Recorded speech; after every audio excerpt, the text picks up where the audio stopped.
قل كل يعمل على شاكلته فربكم يعلم بمن هو أهدى سبيلا۔ آج سورہ بنی اسرائیل کی آیت نمبر 84 سے بیان ہے۔ آپ کہیے کہ ہر شخص اپنے طریقے اور مزاج کے مطابق عمل کرتا ہے، تو اے مسلمانوں تمہارا رب ہی خوب جانتا ہے کہ کون زیادہ ہدایت والے طریقے پر ہے۔ آیت نمبر 84، یعنی محبوب آپ فرما دیجئے کہ ہر بندہ اپنے طریقے اور اپنے مزاج کے مطابق عمل کرتا ہے، تو اے مسلمانوں تمہارا رب خوب جانتا ہے کہ کون زیادہ ہدایت والے طریقے پر ہے۔ یعنی ہر شخص کا مزاج اپنا ہے، ہر شخص کی فطرت اپنی ہے، بس جن لوگوں کی روحیں پاک ہیں، جن کے وجود میں پاکیزگی ہے، وہ جب قرآن پڑھا جاتا ہے یا ان سے اچھی باتیں کی جاتی ہیں، قرآن اور حدیث کا بیان ہوتا ہے، تصوف کا بیان ہوتا ہے، ان کو ہدایت کا راستہ دکھایا جاتا ہے، تو جن کی تو روحیں پاک ہیں، جن کے وجود میں پاکیزگی ہے، ان پر جب قرآن پڑھا جاتا ہے تو ان میں قرآن مجید کے تقاضوں پر عمل کا اظہار ہوتا ہے اور وہ اس کے احکامات کے اوپر عمل کرنے کی کوشش کرتے ہیں، اور جن کی روحیں ناپاک ہیں، جن کے وجود میں دل و دماغ میں گندگی ہے، ان پر جب قرآن پڑھا جاتا ہے ان کو آپ جتنا مرضی سمجھا لیں کہ شراب نہ پیو، جوا نہ کھیلو، جھوٹ نہ بولو، حرام نہ کھاؤ، مگر ان کے وجود میں اتنی ناپاکی یا ایک گندگی یا کدورت آمیز یا میلا پن ہوتا ہے کہ ان پر جب قرآن پڑھا جاتا ہے تو ان میں گمراہی اور سرکشی کا اظہار ہوتا ہے۔ ایک بندہ وہ ہے جو قرآن کو سن کر اس کی طرف مائل ہوتا ہے، اور دوسرا بندہ وہ ہے جو قرآن کو سن کر مزید سرکش اور نافرمان ہوتا ہے۔ یہ روحوں کا فرق ہے، روحوں کا فرق ہے۔ بعض لوگوں کی روحیں پاک ہیں، بعض لوگوں کی روحیں ناپاک اور کدورت آمیز،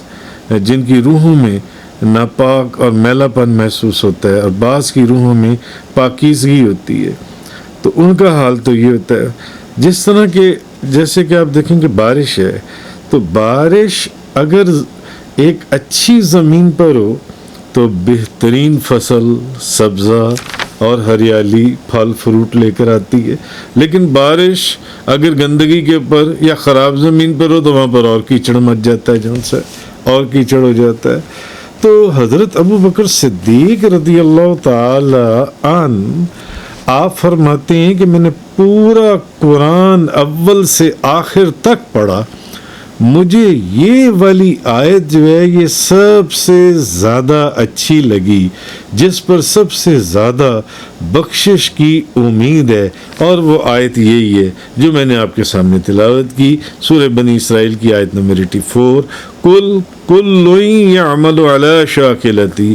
آپ کہیے کہ ہر شخص اپنے طریقے اور مزاج کے مطابق عمل کرتا ہے، فَرَبُّكُمْ أَعْلَمُ بِمَنْ هُوَ أَهْدَىٰ سَبِيلًا، تو اے مسلمانوں تمہارا رب بھی خوب جانتا ہے کہ کون زیادہ ہدایت والے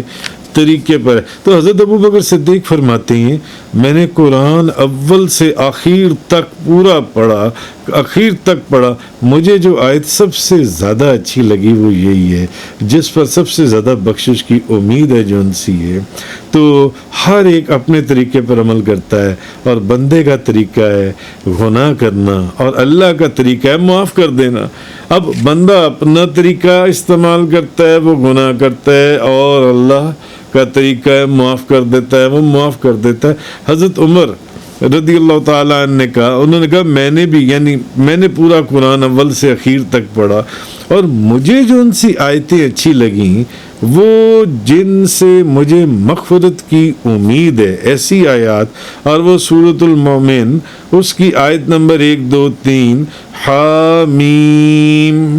تنزیل الکتاب من اللہ العزیز العلیم غافر الذنب وقابل التوب شدید العقاب ذی الطول لا الہ الا هو علیہ المصیر۔ حضرت عمر فاروق فرماتے ہیں کہ میں نے بھی قرآن اول سے اخیر تک پڑھا، مجھے جو آیات اچھی لگیں وہ یہ تھیں۔ حامیم، اس کتاب کا نازل فرمانا اللہ کی طرف سے ہے جو بہت غالب ہے اور علم والا ہے، گناہوں کو بخشنے والا ہے اور توبہ کو قبول کرنے والا ہے۔ گناہوں کو بخشنے والا ہے اور توبہ کو قبول کرنے والا ہے۔ اچھا، سخت عذاب والا ہے، بہت قدرت والا ہے، جس کے سوا کوئی عبادت کا مستحق نہیں ہے، اسی کی طرف واپس لوٹنا ہے۔ مگر اس آیت میں اللہ نے گناہوں کے بخشنے کو توبہ قبول فرمانے پر مقدم فرمایا ہے، یعنی پہلے اللہ نے یہ فرمایا ہے کہ گناہوں کو بخشنے والا ہے، اور پھر فرمایا توبہ قبول کرنے والا ہے۔ ورنہ یہ بھی تو ہو سکتا تھا نا کہ توبہ قبول کرنے والا ہے، توبہ کرے گا تو گناہ معاف کر دوں گا۔ تو اس آیت میں پہلے اللہ نے فرمایا کہ گناہوں کو بخشنے والا ہے، اور پھر فرمایا توبہ کو قبول کرنے والا ہے۔ تو حضرت عمر فاروق فرماتے ہیں مجھے تو سب سے زیادہ اچھی آیت یہ لگی۔ حضرت ابو بکر صدیق نے فرمایا مجھے آیت سورہ بنی اسرائیل کی آیت نمبر 84 جون سی وہ مجھے سب سے اچھی لگی۔ حضرت عثمان بن عفان رضی اللہ تعالی عنہ فرماتے ہیں کہ میں نے بھی پورا قرآن اول سے آخر تک پڑھا، مجھے جو سب سے اچھی اور سب سے زیادہ امید والی آیت لگی وہ ہے نبی عبادی انی انا الغفور الرحیم، میرے بندوں کو میرے متعلق بتائیے کہ بے شک میں بہت ہی بخشنے والا مہربان ہوں۔ حضرت عثمان غنی فرماتے ہیں کہ میں نے بھی قرآن کو شروع سے لے کے اخیر تک پڑھا، مجھے سورۃ الحجر کی یہ آیت سب سے زیادہ اچھی لگی، یہ والی آیت، ان کو وہ والی اور ان کو یہ والی۔ حضرت عثمان فرماتے ہیں مجھے کہ میرے بندوں کو میرے متعلق بتا دو، میرے بندوں کو میرے متعلق بتا دو کہ بے شک میں بہت ہی بخشنے والا مہربان ہوں۔ اور حضرت علی کرم اللہ وجہ الکریم فرماتی ہیں کہ میں نے بھی اول سے اخیر تک پورا قرآن پڑھا، اور مجھے جو ان سی آیت سب سے زیادہ اچھی اور امید افزا لگی وہ آیت تھی سورۃ الزمر کی آیت نمبر 53، قل یا عبادی الذین اسرفوا علی انفسہم لا تقنطوا من رحمت اللہ ان اللہ یغفر الذنوب جمیعا انہ هو الغفور الرحیم۔ حضرت علی کرم اللہ وجہ الکریم فرماتے ہیں مجھے سورۃ الزمر کی آیت نمبر 53 مجھے یہ آیت سب سے اچھی لگی کہ آپ کہہ دیجیے اے میرے وہ بندو جنہوں نے اپنی جانوں پر زیادتی کی ہے، اے میرے بندو جنہوں نے اپنی جانوں پر زیادتی کی ہے، یعنی بڑے گناہ کی ہیں، ہاں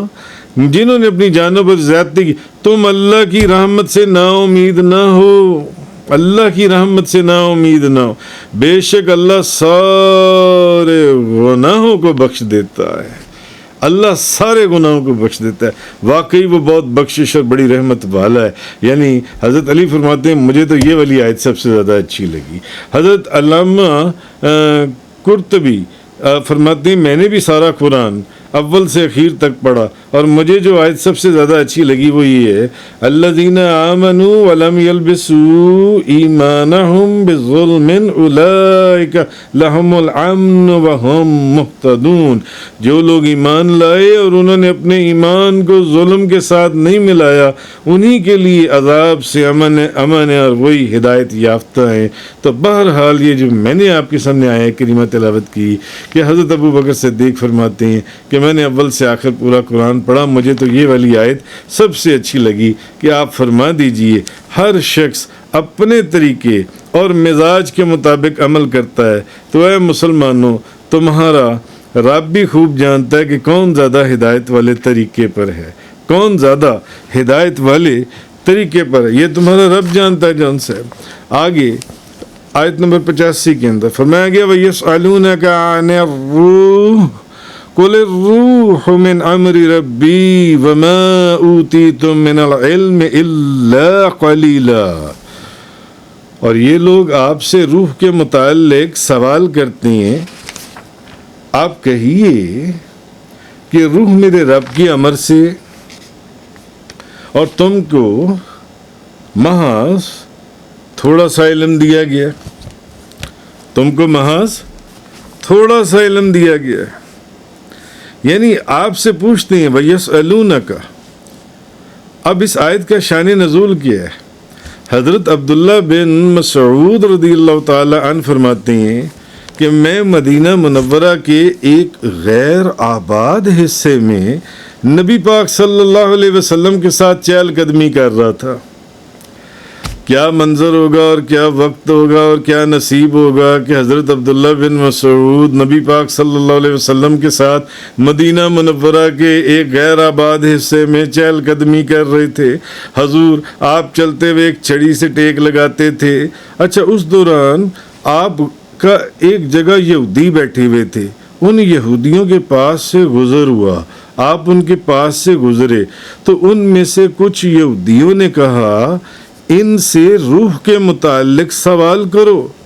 تو بعض افراد نے کہا نہیں، ان سے روح کے متعلق نہ پوچھنا، ہو سکتا ہے وہ کوئی ایسی بات کہیں جس سے جو تمہیں اچھی نہ لگے، تمہیں پسند نہ آئے۔ مگر کچھ یہودیوں نے کہا نہیں، ہم تو ضرور پوچھیں گے، یعنی محمد صلی اللہ علیہ وسلم ان سے پوچھو روح کے متعلق، وہ روح کے متعلق کیا کہتے ہیں۔ یعنی وہ جگہ جگہ آزماتے تھے کہ اگر نبی ہیں تو اس کا بھی جواب دیں گے، اگر سچے نبی ہیں تو اس کا بھی جواب دیں گے، اور ہر جگہ منہ کی کھاتے تھے۔ مگر یہاں پر بھی انہوں نے کہا ہم ضرور پوچھیں گے۔ تو ایک شخص نے کھڑے ہو کر کہا، انہوں نے کہا اے ابو القاسم، روح کیا ہے، ہمیں بتاؤ کہ روح کیا ہے۔ حضرت عبداللہ بن مسعود فرماتے ہیں نبی پاک صلی اللہ علیہ وسلم خاموش ہو گئے،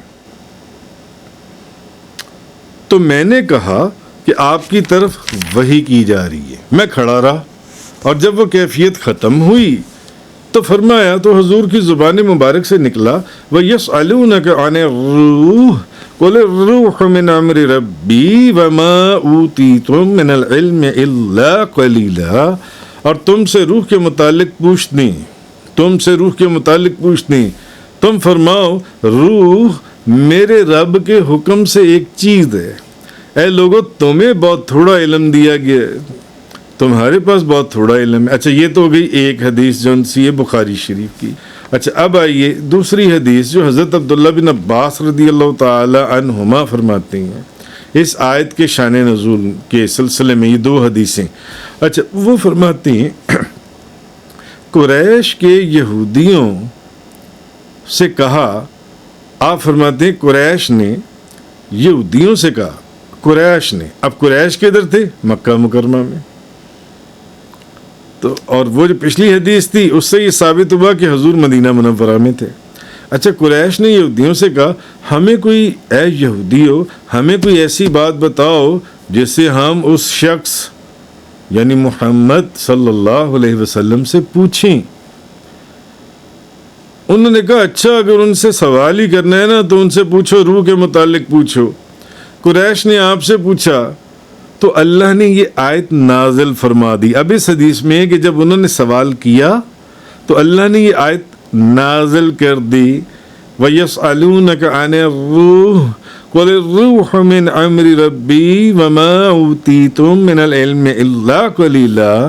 آپ سے روح کے متعلق پوچھتے ہیں، آپ کہہ دیجئے روح میرے رب کے حکم سے ایک چیز ہے اور تمہیں بہت تھوڑا علم دیا گیا ہے۔ اے لوگو، تمہیں بہت تھوڑا علم دیا گیا۔ اچھا، اب جو میں نے حدیث بخاری شریف کی سنائی اس سے یہ بات پتہ چلتی ہے کہ یہ جو آیت ہے یہ مدنی ہے، یعنی یہ مدینہ منورہ میں نازل ہوئی۔ جب مدینہ منورہ میں یہودیوں نے روح کے متعلق حضور سے سوال کیا، جب حضور حضرت عبداللہ بن مسعود کے ساتھ ایک غیر آباد علاقے میں چہل قدمی فرما رہے تھے، اور ترمذی شریف کی حدیث سے روایت سے ہمیں یہ بات پتہ چلتی ہے کہ یہ آیت مکی ہے، کیونکہ قریش نے یہودیوں سے پوچھا، قریش ادھر تھے مکہ میں جون سے۔ اچھا، اب یہ بھی ہو سکتا ہے اس کی جسٹیفیکیشن کیا ہے کہ یہ آیت 2 مرتبہ نازل ہوئی ہو، پہلی مرتبہ مکہ مکرمہ میں نازل ہوئی ہو اور یہودیوں نے نازل مکہ مکرمہ میں، اور جب قریش نے روح کے بارے میں سوال کیا پہلی مرتبہ وہاں، اور دوسری مرتبہ یہ آیت یہ بھی تو ہو سکتا ہے کہ مدینہ منورہ میں اس وقت نازل ہوئی ہو جب یہودیوں نے روح کے بارے میں سوال پوچھا۔ یعنی دونوں صورتیں، دونوں چیزیں ممکن ہیں کہ یہ آیت مکہ مکرمہ میں بھی نازل ہوئی ہو اور مدینہ منورہ میں بھی نازل ہوئی ہو، اور ایک اس کی مطابقت یہ بھی بنتی ہے یا موافقت یہ بھی بنتی ہے یا اس کی جسٹیفیکیشن یہ بھی ہے کہ بخاری شریف والی حدیث جو سی ہے اس میں اس بات کی وضاحت نہیں ہے کہ اس وقت جب حضور خاموش ہو گئے، جب یہودیوں نے سوال کیا کہ یہی آیت اس وقت نازل ہوئی۔ ہاں، صرف نزول وحی کی جو کیفیت ہے اس کے طاری ہونے کا ذکر ہے، تو اس لیے ممکن ہے کہ اس وقت یہ وحی ہوئی ہو کہ یہودیوں کے اس وقت جب حضور خاموش ہو گئے اور پھر حضور نے بعد میں یہ آیت پڑھی، ہو سکتا ہے اس وقت وحی یہ ہوئی ہو کہ یہودیوں کے سوال کے جواب میں آپ وہی آیت تلاوت فرما دیں جو اس سے پہلے آپ پر مکہ میں نازل ہو چکی ہے۔ یہ اس کی ایک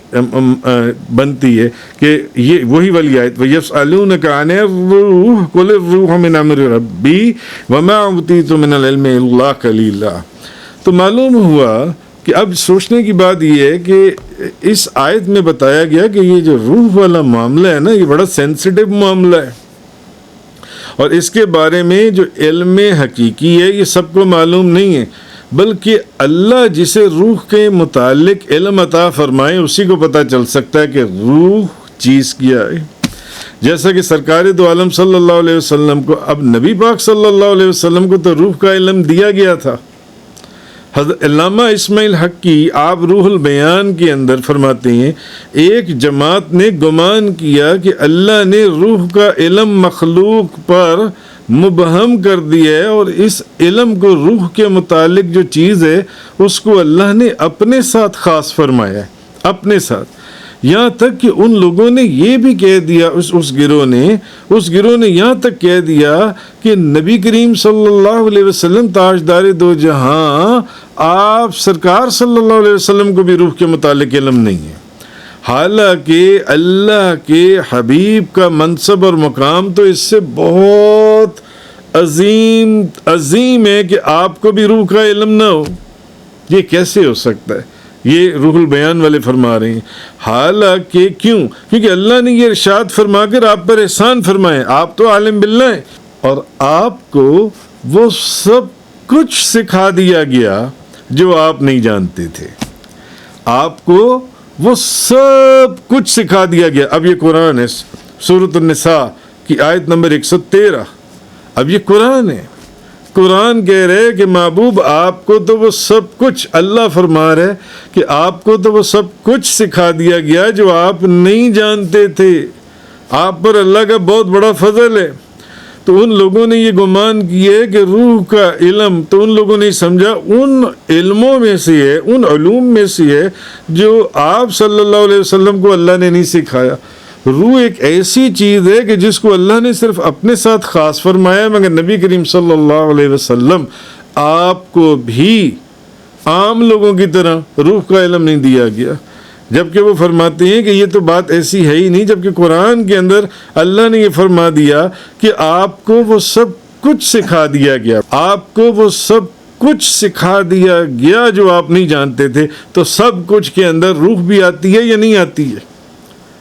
آپ کو ہر چیز کا علم دے دیا گیا، کیا انہیں اس بات کی خبر نہیں ہے ان لوگوں کو کہ اللہ نے آپ کو وہ سب کچھ سکھا دیا جو آپ نہیں جانتے تھے؟ اور اسی طرح علامہ بدر الدین عینی رحمۃ اللہ علیہ فرماتے ہیں کہ نبی پاک صلی اللہ علیہ وسلم سید المرسلین، آپ کا منصب بہت بلند ہے کہ آپ اللہ کے حبیب ہیں اور اس کی مخلوق کے سردار ہیں. آپ اللہ کے حبیب ہیں اور اس کی مخلوق کے سردار ہیں. یہ کیسے ممکن ہے کہ نبی کریم صلی اللہ علیہ وسلم کے روح کے متعلق علم نہ ہو؟ یہ کیسے ہو سکتا ہے؟ حالانکہ اللہ تعالیٰ نے آپ پر یہ ارشاد فرما کر احسان فرما دیا کہ اے حبیب، وہی سورۃ النساء کی آیت نمبر 113، کہ آپ کو وہ سب کچھ سکھا دیا، آپ کو وہ سب کچھ سکھا دیا جو آپ نہیں جانتے تھے. یہ آپ پر اللہ کا بڑا فضل ہے، آپ کو وہ سب کچھ سکھا دیا گیا ہے جن سے. تو کہنے کا مقصد یہ ہے کہ نبی کریم صلی اللہ علیہ وسلم، اسی طرح ایک حدیث ہے حضرت معاذ رضی اللہ تعالی عنہ، علامہ ابو الفضل سید محمود آلوسی بغدادی حنفی رحمۃ اللہ علیہ، آپ فرماتے ہیں تفسیر روح المعانی کے اندر، یعنی حضرت معاذ، میں اس کا کرکس بتا رہا ہوں، حضرت معاذ رضی اللہ تعالیٰ عنہ سے ایک حدیث آئی ہے کہ نبی پاک صلی اللہ علیہ وسلم نے فرمایا، ایک رات میں اٹھا اور میں نے جتنی نماز میرے مقدر میں تھی میں نے وہ نماز پڑھی، مجھے نماز میں اونگ آ گئی، یعنی میری آنکھ لگ گئی، تو میں نے اپنے رب کو بڑی حسین صورت میں دیکھا، میں نے اپنے رب کو دیکھا. فرمایا اے محمد،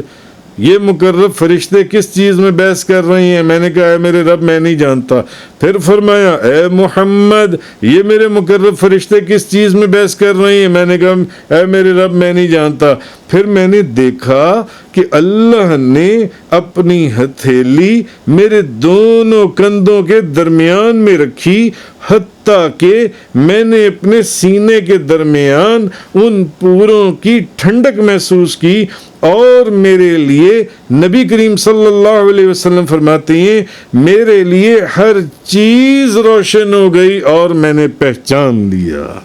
ہر چیز روشن ہو گئی اور میں نے پہچان لیا. چلو یہ تو ایک حدیث آ گئی نا، ایک حدیث، تو وہ تو قرآن کی آیت ہے جو میں آپ کے سامنے، کہ ہم نے آپ کو وہ سب کچھ سکھا دیا جو آپ نہیں جانتے تھے. تو سب کے اندر سب چیز آ گئی، روح بھی آ گئی. اور علامہ سید محمود آلوسی بغدادی حنفی رحمۃ اللہ علیہ فرماتے ہیں کہ حضور نے فرمایا کہ جب اللہ نے اپنی ہتھیلی جو سی ہے وہ میرے دونوں کندھوں کے درمیان میں رکھی تو میں نے اپنے سینے کے درمیان ان پوروں کی ٹھنڈک محسوس کی اور میرے لیے ہر چیز روشن ہو گئی. تو میں نے پہچان لیا، یعنی حضور کے اوپر ہر چیز روشن ہو گئی. تو ہر چیز کے اندر روح والا معاملہ بھی تو آ گیا. شیخ عبدالحق محدث دہلوی فرماتے ہیں حق یہ ہے، آپ مدارج نبوت کے اندر فرماتے ہیں حق یہ ہے کہ قرآن کی آیت میں، قرآن کے اندر کسی آیت میں اس بات پر کوئی دلیل نہیں ہے کہ اللہ تعالیٰ نے اپنے حبیب کو روح کی حقیقت بتائی نہیں ہے، روح کی حقیقت پر مطلع ہی نہیں کیا، بلکہ جائز ہے، بلکہ یقینی آپ کو اطلاع کیا گیا ہے. ہاں یہ علیحدہ بات ہے، شیخ عبدالحق محدث دہلوی فرماتے ہیں کہ حضور کو روح کے متعلق بتایا گیا ہے. یہ علیحدہ بات ہے کہ آپ کو منع کر دیا گیا ہو کہ لوگوں کو نہیں بتانا، آپ کو یہ منع کر دیا گیا، لوگوں کو بتلانے کی آپ کو اجازت نہ ہو، آپ کو منع کر دیا گیا ہو، آپ کو حکم نہ دیا گیا ہو. تو بعض علماء نے علم قیامت کے مطابق یہی کہا ہے. اور بندہ مسکین حضرت شیخ عبدالحق محدث دہلوی فرماتے ہیں کہ کوئی مومن عارف نبی پاک صلی اللہ علیہ وسلم سے روح کے علم کی نفی کیسے کر سکتا ہے؟ وہ جو رسولوں کے سردار ہیں، سید المرسلین اور عارفوں کے امام ہیں، امام العارفین، جن کو اللہ نے اپنی ذات اور اپنی صفات کا علم عطا فرمایا ہے، جو تمام اولین اور آخرین کے علوم اللہ نے آپ کو عطا فرمائے، ان کے سامنے روح کے علم کی حقیقت ہی کیا ہے؟ شیخ عبدالحق محدث، میں نہیں کہہ رہا، شیخ عبدالحق محدث دہلوی فرما رہے ہیں مدارج النبوت شریف کے اندر کہ جن کو اللہ نے اپنی ذات اور اپنی صفات کا علم عطا فرمایا ہے، تمام اولین اور آخرین کے علوم آپ کو عطا فرمائے گئے، ان کے سامنے روح کے علم کی کیا حقیقت ہے؟ آپ کے علم کے سمندر کے سامنے شیخ عبدالحق محدث دہلوی فرماتے ہیں آپ سرکار صلی اللہ علیہ وسلم کے علم کے سمندر کے سامنے روح کے علم کی ایک قطرے سے زیادہ کیا حقیقت ہے۔ بہرحال علامہ اسماعیل حقی رحمۃ اللہ علیہ آپ فرماتی ہیں کہ ایک بزرگ فرماتی ہیں کہ اولیاء کا علم جو ہے وہ اولیاء کا علم انبیاء کے علم کے مقابلے میں ایسی ہے جیسے 7 سمندروں کے مقابلے میں ایک قطرہ ہو، اور انبیاء کا علم ہمارے نبی محمد مصطفیٰ صلی اللہ علیہ وسلم کے مقابلے میں ایسے ہی ہے جیسے 7 سمندروں کے مقابلے میں ایک قطرہ ہو۔ یعنی اولیاء کا علم انبیاء کے سامنے ایسے ہے جیسے 7 سمندروں کے مقابلے میں ایک قطرہ ہو، اور انبیاء کا علم ہمارے نبی محمد صلی اللہ علیہ وسلم کے مقابلے میں ایسے ہے جیسے 7 سمندروں کے مقابلے میں ایک قطرہ ہو۔ تو جن کی علم کی یہ شان، میں یہاں اس بات کو یہیں پر مکمل کرتا ہوں، واپس میں اسی جگہ پر جاتا ہوں کہ شیخ عبدالحق محدث دہلوی فرماتے ہیں کہ یہ کیسے ممکن ہے جو رسولوں کے سردار ہوں اور عارفوں کے امام ہوں، جن کو اللہ نے اپنی ذات اور اپنی صفات تک کا علم دے دیا، اور تمام اولین اور آخرین کے علوم جن کو عطا فرما دیے، ان کو اللہ نے روح کا علم نہ دیا ہو۔ شیخ عبدالحق محدث دہلوی فرماتے ہیں کہ ان کے سامنے روح کے علم کی کیا حقیقت ہے، آپ کے علم کے سمندر کے سامنے روح کے علم کی ایک قطرے سے زیادہ کوئی حقیقت نہیں ہے۔ وآخر دعوانا ان الحمد للہ رب العالمین۔ تفسیر قرآن کا یہ لیکچر انگلش میں سننے کے لیے براہ کرم ڈسکرپشن میں موجود لنک پر کلک کریں۔